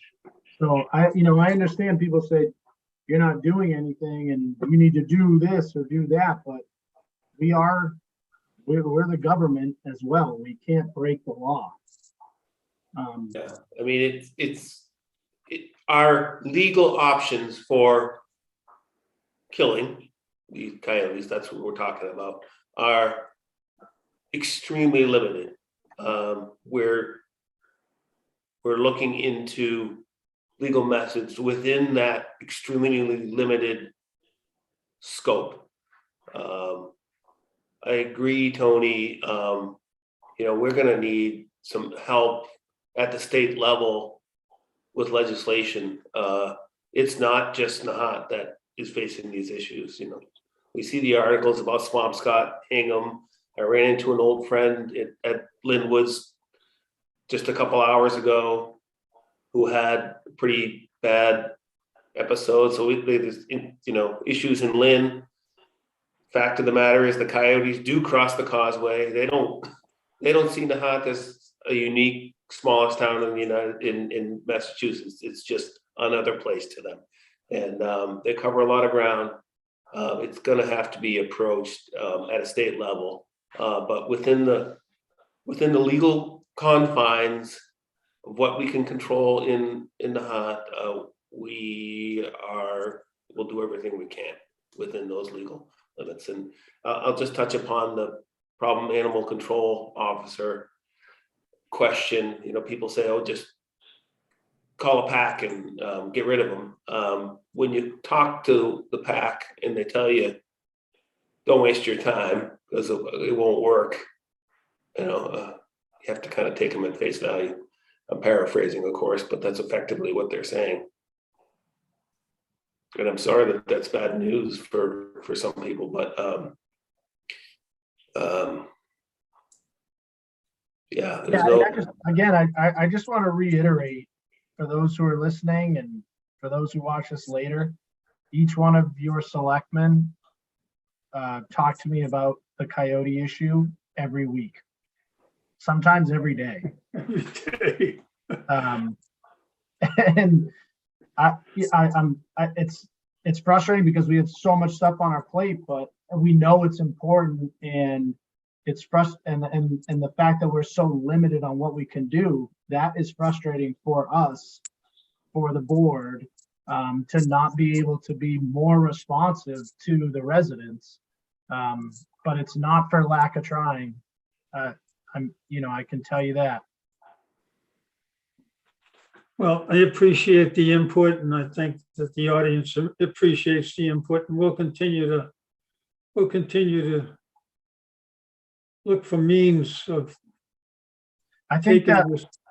that comment by Josh there, I think the feeling I'm getting is that a legislative change, there need to be a group of legislators coming together and pushing for that change. And it may take many years for it to get through, but so many communities within the, 495 belt are dealing with the same problem that we are, so. Just a quick question on that. I was told by someone that there are hunting seasons for coyotes. Is that true? Yes. And when is that? Now until March 8th, the problem that we have in Nahant is there's a 500-foot state law. You cannot discharge a weapon within 500 feet of a structure. And the other issue is we have a local bylaw that doesn't allow you to discharge firearms. Yeah, okay. Just a question. Mark, anything? No, I'm all set, Mr. Chairman. Josh? No, nothing further. On the ongoing business side of it, I've got one more thing I wanted to bring up. Another very touchy subject. And that is, I was reading the daily item Tuesday, the 18th. And it was talking about their affordable housing committee. And it just happens at the same time that we're putting together a housing plan advisory committee, of which Mark is going to be the chairperson on that. I presume he's certainly got the ability and capability to make that a great committee. But at the same time, reading through that article, there was something in there that spoke about the committee that they had in Marblehead identifying potential affordable housing development sites around town, which led me to think about the sites we have in town. We haven't identified them yet, but one of them for certain would be Coast Guard housing. And I talked to Tony briefly about this the other day. It's a touchy subject, but with a committee coming on, just being formed, coming on board, and probably within a month, and them having the opportunity to go and study this and take actions with this, would we or could we legally, Dan, you might answer this, could we put off the sale of these houses for a period of time until we get everything else together? Well, if you're talking about Coast Guard housing, right? Pardon? Coast Guard housing, is that what you're referring to? Yes. Yeah, that's going to jeopardize the intent of the vote, which was to have funding to meet our obligations in 2024. So to put these off anymore is going to really put us in a hard spot when we still owe 1.8 million in the bond. So sure, we can put it off, but that's going to create a big problem that the committee that created the plan was trying to avoid. Dan, before you go any further, Mr. Chairman, with all due respect to you and the selectmen, that topic's, not that topic being such a hot issue and not being on the agenda, we probably shouldn't discuss that. Okay, I'm good with that. But But I'd like to we could add discuss it to the next. We could add it to next week's agenda, and then at least we'll have it properly posted for a discussion. Okay, I guess next week are we scheduled? Our next meeting should be will be November 2nd. Okay, that was my next question. Now, are we going to go on a winter schedule? I guess if we did, we'd have to be meeting twice a week. We've never really switched to a summer schedule. Yeah, In fact, this month we've met 3 times, I think. So Yeah. at least. I think the first and third Wednesday, we'll stick to that. If anything, it's going to get busier as we go and get closer to, prepping for town meeting and stuff once we get to the end of the year. Last question, with COVID expecting to grow, do we have any contacts for health officers? For Debbie's replacement, I'm sorry, I missed what you asked. Debbie's replacement, do we have anything in the, Oh, for right now, Anna McNicholas is filling in as the director, as the public health nurse. Debbie's kind of filling in for Anna in a backup role there. So she hasn't completely left, but definitely transitioning out. Anna's taking on a bigger role, and we're continuing to evaluate our options. Okay. We've worked really closely with Swampscott and Lynn through the pandemic, which was hugely beneficial to our communities, but we haven't had a formal agreement on that. So I've reached out to the mayor of Lynn regarding that issue. So I'll keep you informed. thank you. Town administrators report, any other ongoing business before we move along? No, What? No? No. Okay. Town administrators report. Well, I already recapped the Little Nahant neighborhood meeting. So the other item here is the paving update. I also wanted to mention the farmers markets, as you mentioned in the beginning of the meeting. Last year, we started off with that fall farmers market. This year, it was such a success that we said, let's try and do a series. There were 4 throughout the summer, and then this fall one last weekend, and all 5 were tremendous success. And again, as you mentioned, really at the hands of Kristen Taylor. So, the groundwork is set up there. I think that next year we'd like to bring in some volunteers to help with that. Anybody that participated or attended any of those events, I think they were great community events for the town. They're very funny. I happened to go down on Saturday. It was well attended. I would suggest that we promote parking at the Johnson School in the future. I think there's plenty of space over there. It's not too far. I mean, people parked all the way down Spring Road and That was, way away. So I think walk from the Johnson School isn't too bad either. So, and there were a lot of people coming from out of town too. So we should. I think there was quite a lot going on down there. There was soccer in the morning, and I think there was something going on up in the school playground area too. So, but yeah, wow, that was, I guess, a happy situation, but something we can improve upon. Because I only see it getting bigger because Christian has done such a great job at this and promoting it, and it's just going to get bigger and bigger. And parking seems like it's going to be an issue. no doubt. Yeah. Okay. In the summer, in the fall, having it down by like the lowlands area and that parking lot might work, but in the summertime it's tough because that parking lot's already full for beach.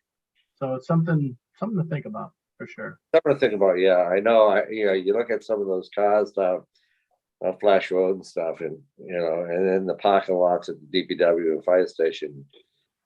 That fire apparatus has to get out of there quickly. It's going to be tough. Yeah, no, I agree. So paving recap, by the time we meet next, you will see that the roads slated for paving will be milled, and pavement will be started to lay down. Residents that are on those streets will get hand notes with the schedule, letting them know, of the detour. Really, there shouldn't be any major detours. There'll be police presence. You should be able to pass. But just as a reminder, those roads, that is Intervale Road from Ocean Street to Winter Street. The biggest portion of this is Nahant Road, from Spring Road to Pond Street. Actually, that's gonna go, we extended that to include the entire business area. So it's actually like the beginning of the parking lot entrance for Seaside all the way up to Pond Street. Nahant Road, from the entrance of town where you'll see the cut line of the previous pavement that was laid down for in front of the bank. Basically from that line to Little Nahant Road, up Little Nahant Road, and Howe Road will all be paved. Walton Road from Wharf to 40 Steps Lane, Lafayette in its entirety. Summer Street Court and Pond Street Court. And yeah, so all that's going to be getting done over the next week or so. Milling will start in the next week or so. Just a suggestion, Tony, that you might want to put on the signboard, particularly for bicyclists, right? You know, that early morning in the Nahant, it's like the Tour de France in the Nahant. And we, a number of years ago, had a major lawsuit for a bicyclist who hit one of the raised structures after the milling was done. Took a terrible fall and had really bad. But I think if we maybe just put on the signboard for a couple of days, so that they seem to come into come across the causeway in the morning, but we're going to be paving, watch out for the roads, that type of thing might help. Because they usually come about, you know, certainly now with daylight savings times coming, it's like, it's dark out when they're speeding around the Nahant. So it might be a good time to notify them as they come in that the road surface might be under construction. That's a great idea. Yes, Dan, I'm gonna send you a comment for me, you and Kristen to regroup on that, make sure that we have all the proper language and signage up. I know that it's part of the contract, but you know, like Mark said, any additional warnings would be helpful. Okay. That's all I got. Okay. Mark, Josh, anything else? No, I'm all set. Citizens Forum? Yes, Brendan Baronic, 2 Summer Street. I had a general question. Has National Grid provided an explanation for the 2 blackouts that we had about 2 weeks ago? That day they did provide us. There was some sort of underground transfer switch in the Commercial Street area of Lynn that failed in the morning, and then in order to make the repair, they had to shut down electricity later that night. Thank you. Welcome.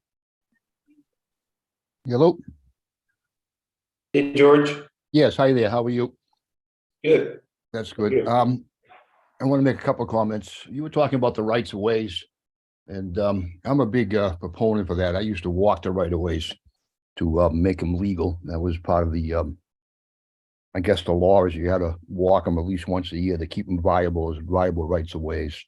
I know that Mark was very instrumental in trying to get everything mapped, surveyed.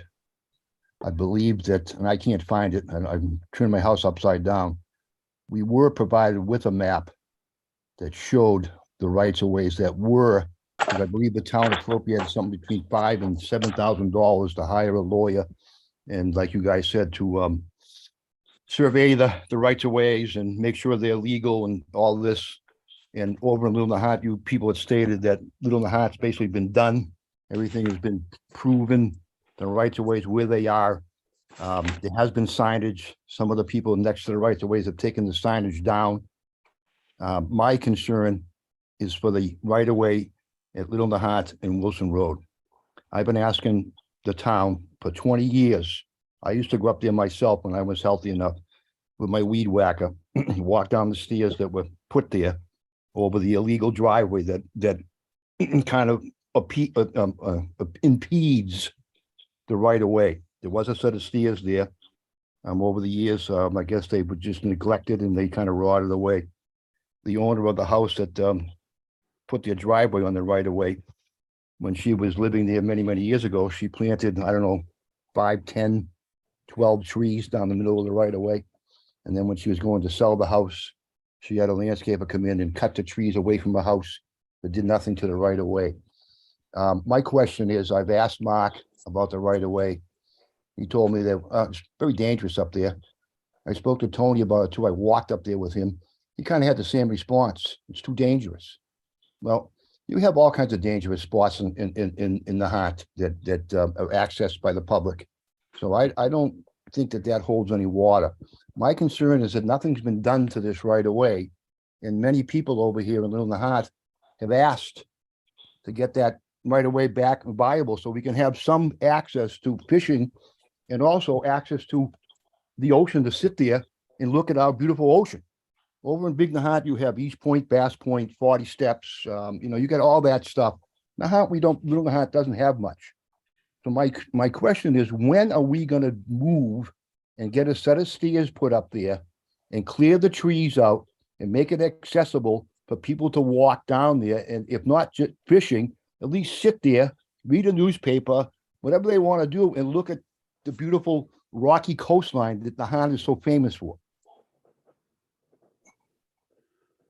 What address is that, George? I don't know what the address is. You people know, the people, Mark It's the knows one what I it is. talked about. It's the one I talked about at the Right. at the Yes. tip of Little Nahant, Yes, where Little Nahant Road and Wilson Road. me, right. It certainly is dangerous. Well, but so that's isn't not- any other spot in the high. You look at the back, But that's not, rocks. George, but that's not the reason that nothing has happened. What's the reason? So there's a legal issue related to the rights of that property that, Dan, I don't know if you want to step in on. Yeah, I mean, I can go into that. There's a thing called the derelict fee statute. And it basically says typically when the rights of ways, well, long story short, it's a 10-foot wide right of way. So it's abutting two properties, 250 Wilson and I think 269 Little Nahant Road. I forget the number, but it's a 10-foot right of way. And the deed regarding 250 Wilson back from 1910, when these lots were registered with the land court back in the day, the language in the deed for 250 doesn't match the language for the deed in the next door neighbor's property for the next door neighbor. So what is now a 10-foot right of way, that homeowner has a decent argument. I'm not saying it's a winner, a very good argument that they actually own 5 feet of that 10-foot right of way. The budding landowner on the other side doesn't have any problem with that right of way. So remember, these rights of ways were not owned by the town officially. They were owned by the Nahant Land Company. Now, which of course is no longer defunct. There's a new land company, but that's not really. So typically these would fall basically to the town based on some form of lack of tax payments, or maybe some sort of eminent domain issue or prescriptive easement, something like that. But given the lack of language in the 250 Wilson Road deed, they have a good argument that way, half of that way reverts back to 250 Wilson Road. So we're sort of battling over that now for that particular right of way. Now that particular issue only applies to maybe 3 rights of ways, but that's just one of them. And that seemed to be most glamorous because it's right on the tip. As George mentioned, it's a beautiful view at the bottom. So that's the issue that we're trying to face, that we are facing now. But I thought I had thought we had already done all that legally, and that's why there's a sign up there that says the right of way. I thought we did this 15 years ago. We hired a lawyer, and everything was hunky dory. We were able to go down there, and no one complained about, oh, I own this 5-foot right of land. I never heard of this. This is the first I've ever heard of this. Well, my predecessor. Why did we spend all that money and have a lawyer say this is a legal right of way, and now all of a sudden 20 years later, we're being told that, no, it's not. Charlie Well, Riley, we're arguing against that. And the reason that came up is because we were attempting to restore the right of way based on the recent work that you mentioned when we went out there and looked at the property. So as we attempted to take the next step, the abutter made this legal claim, and now we are arguing it. When you So say we have to arguing, go are through we that. in court We have to- in doing this? no, we've not begin litigation. We're just talking to Jimmy Moore over in Lynn. I forgot the Bradley Moore in prison. So we're still dealing with those folks. Well, who decides whose land it is? I mean, don't you got to go to court for that? Well, Is hopefully, Nahant willing? if we can't agree to come up with some sort of an agreement, for lack of a better term, then yeah, the land court would be the place to go. And will we pursue that as far as the town goes? That decision hasn't been made yet Why not? because Well, we haven't come to that point yet. we haven't come to that point, but I would think that I don't want to speak for the selectmen, but based on their recent comments, I would think that we would push every opportunity we could to make sure that stays, town owned land. Yeah, I would hope so. I mean, that's a very beautiful spot. I've been going there for 60 years since I moved in Nahant. Before the house was there, before there was a foundation there, we used to go down there and fish and swim and just hang out. So I would hope that Nahant would fight for this right away as hard as they're fighting for the northeastern thing. This is very important to me and also a bunch of other people from Little Nahant. And I'm sure Tony has heard from these people about the right of way up there.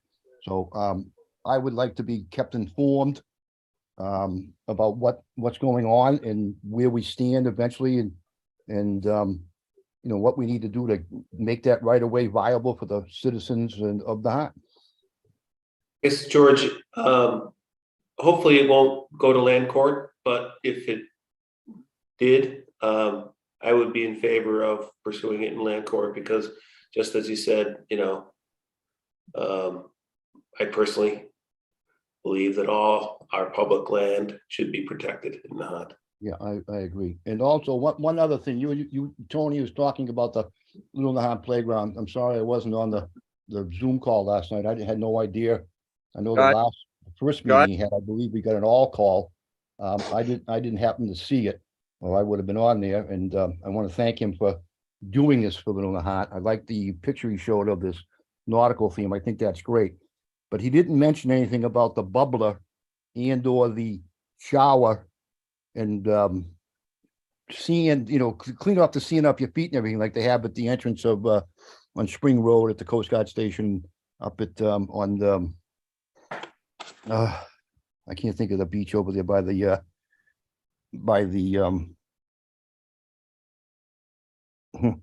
Yeah, either way, by the wharf. any of the beach, yeah, a lot of beach access. Yeah, a lot of beaches have them, but a lot of the entrances have, but we don't have it over in Little Knot. I had mentioned that to you before. You thought it was a pretty good idea. I mentioned the bubbler. You thought that was a pretty good idea because it was down there, but I didn't hear you mention anything like that when you talked about the Little Nahant playground. Yeah, last night we discussed a number of different things. Tonight I just gave an update on the playground equipment, but that's still on the table. It's not part of the budget supported by the CPC funds, but that's still an option. We talked about shade trees, shade structures, seating, a number of different things last night. All that stuff is still on the table and something that we're going to try to budget for in an upcoming budget to be included in the park project. So that's still an option.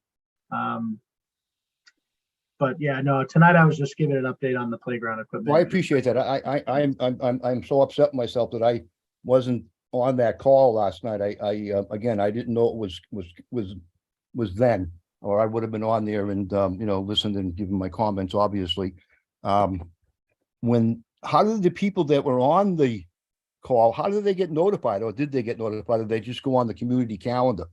Well, it was posted on the community calendar, but I sent an email to that Little Nahant neighborhood email chain that was created last year that I believe you're on. I never got an email, so I'm sure I'm on it, but then again, I don't know. But right. I never got an email, but that's water under the bridge. Again, I appreciate what you're doing. I just wish that I was there to just show my support. That's all. I love this town. And I want the children of this town to have, have the best playground they can possibly have. And the ones over in Big Nahant are beautiful. And you go and drive by the one in Little Nahant and it's deplorable. And it makes me sick when I drive by there, being the resident of this town for so long, and what a great playground that was when we were younger. It just seems like it's been neglected and it needs a update big time. And I really appreciate what you're doing and getting that extra money for that other playground. Sometimes I don't know what the words are, the playground equipment. So I thank you very much for that. And Thank you. one other thing, you were talking about the rights of ways and the right of way that's at the house that's being built on Wilson Road. Right. That's right across the street from another public right of way, that what we call the town of public stairs. Mhm. We used to have a crosswalk there. Now, since the town had paved over that, there's no crosswalk there anymore. I was wondering if we could get someone in there to paint the crosswalk there again. Kids go to walk down here to go to school, get so on and so forth. A lot of people go down here to go to the beach. The people parking on Wilson Road, sometimes they park just leaving you enough spaces, maybe 10 feet is the width of the stairs. So you're walking out onto Wilson Road, coming from behind cars. So a crosswalk would be, I think, very good for the people of Little Nahant, and also the children of Little Nahant. And it was there before, so why can't we put it back again? I don't understand why it wasn't put there when the town repaved Wilson Road. I'm not sure how long ago that was, but we had to kind of not fight for it, but we had to speak up for it. We got it, and now it's gone again. So I was wondering if we could put that back there again. I'll look into it. I don't know when was Wilson Road paved. I'm not sure, Tony, but I do know Mark could probably talk about it too, because I spoke to Mark, because when the town came by, I think it was to paint the crosswalk. They painted it the wrong stairs. There's a set of stairs that are maybe 90 feet down the street towards the tides that are private stairs to some apartment buildings and single homes up in there, and they painted it there. So they had to come back and paint it where it was supposed to be painted. So there was one there. So I don't understand why we can't put another one back. And also when you mentioned CPC money, what's the difference between CPC and CPA? So the CPA is Community Preservation Act. That's the general law that created the program. Okay. And CPC is the local Community Preservation Committee that basically manages those funds in that program and that process. So basically it's all one and the same. Yep. Okay, well, that's basically all I have to say. I apologize for not being at that meeting last night, Tony. And I made my comments about the Little Nahant playground and also Thank you little for the East support, Point George. our East Point over here in Little Nahant. We do have an East Point here, and it'd be nice to, just like over Big Nahant, to get some access to it. So obviously, the sooner that's corrected, the sooner we will be happy about that. Again, because we don't have great access to the beautiful rocky coastline over here in Little Nahant like we do over in Big Nahant. So that's all I have to say. Thank you guys for all the hard work you're doing, and looking forward to speaking to you again. And one more question, Tony. Do you think the Nahant playground will be started next spring? Well, so thanks for asking. We talked about that too.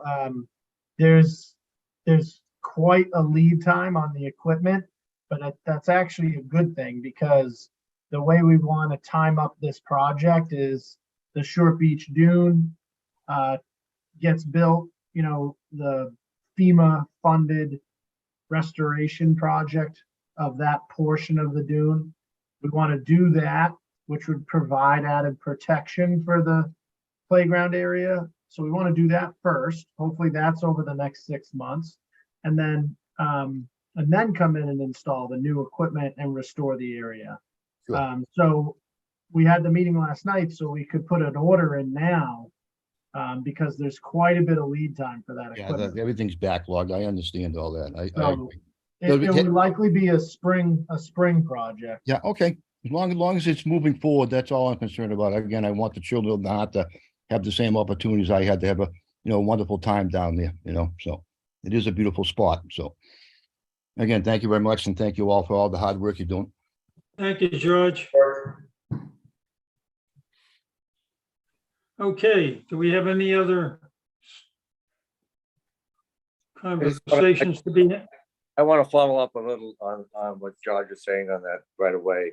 And Dan and Tony, maybe we could speak off camera about this in the next few days. But my understanding is all of the properties in Little Nahant is land court deeded, right? Yeah, they're all certified, or I'm sorry, recorded. Right, and it is what it is when it's in land court, correct? Right. So, I mean, I can't imagine that it could be an issue legally for that 10-foot right away. But we can talk about it later.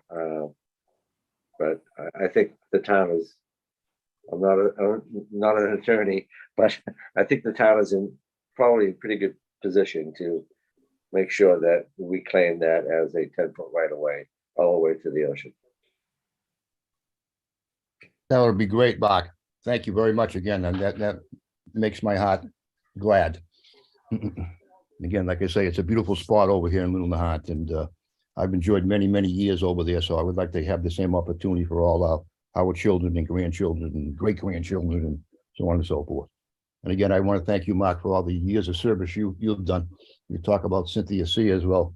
I think you're right behind her as far as your love for the town of Nahant, and all the stuff you've done for Nahant, and all the basketball, the baseball.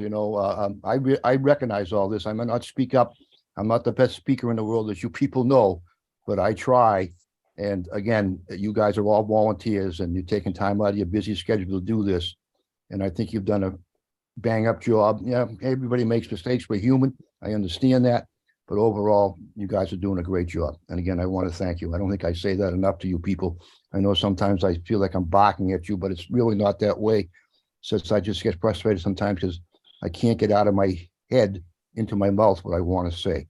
Hey, the squeaky wheel gets the grease, George. Yeah, I understand that, but if you squeak too much, you might get the grease on you. So you got to have that fine line. So, and I was always told by my parents, you can always ask a question. The answers, can be either yes or no. So don't be afraid to ask a question. But again, I wish I could speak as eloquently as you people can. I don't. I get very nervous even on the Zoom call. Getting up in front of people trying to talk, even on the Zoom call. Just my heart rate's up, my blood pressure's up, and it shouldn't be. Fine. It's just the way it is, So, again, thank you very much for the time and answering my questions. Yeah, don't worry. You did great. Well, thank you again. And Mark, I do worry. That's one of my problems. I'm like my mother, who you knew very well. She was a worrier, and unfortunately, I'm the same way. So, but again, I'm trying to do the best I can for my town, which I love very much, and obviously my little portion of the town. But again, same with Northeastern. I support what you're doing with Northeastern, and so I support everything, basically what's going on in the town, because everybody, you guys are trying to make the town better for everybody, not just one person. So again, I applaud your the way you can hold your tongue sometimes with some of the stuff that goes on up there. I'm in the background of my computer. I'm making sure that the mute is on, and my wife's telling me, calm down, because I'm in there screaming and yelling. So again, I hate to keep beating a dead horse, but thank you again for all your assistance and work, because it's not easy. I understand that. Thanks, George. I really appreciate that, George. Yeah, you're welcome. Thank you, guys. Good night. Good night. Any more citizens forum?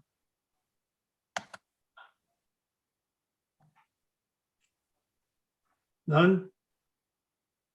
Who wants to speak? Just unmute yourself and announce your name and address.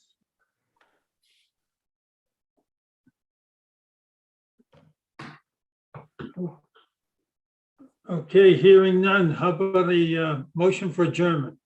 So moved. Seconded, Roll call vote. Josh Antrim, aye. Rock on, aye. Gene Canty, aye. Thanks, guys. Good night, Thanks. everyone. Hey.